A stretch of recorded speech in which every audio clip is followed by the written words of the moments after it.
South Africa's proposed new international migration policy will be tested against the Constitution.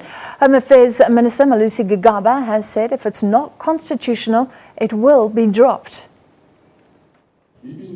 Heated debate on the status of the country's foreign nationals. Government has proposed a change to its international migration policy. This would see tighter control of migration laws.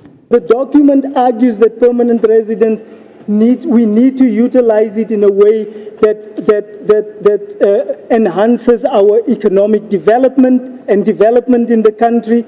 There might be refugees that would qualify for permanent residence by virtue of them having critical skills and all of those requirements that set out in the document. But there might be those that might not, and we might have to look at what other tool or what else can we use for the durable solution. Of Home Affairs, the current legislation has marginalized genuine refugees.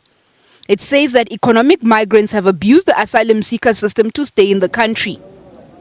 The department says it's under strain with seekers waiting for years to have their statuses determined.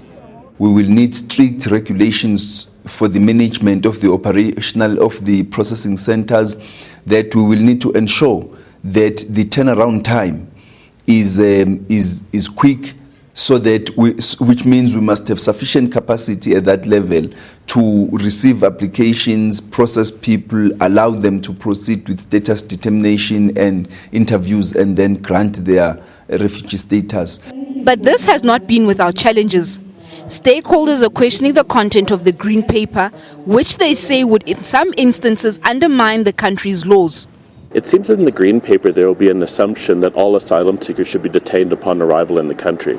And that's one of the difficulties that we have, is that it's an automatic determination that that person should be detained, and they should only be released when they prove that they should not be. Now, of course, the law says quite the opposite, and that only individuals should be detained when the law permits those individuals to do so.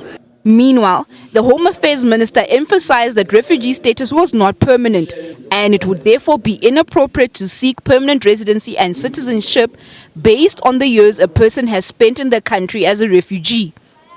The policy does, however, allow for permanent residency when taking skills and business activity into account. Matlako Komane, SABC News, Johannesburg.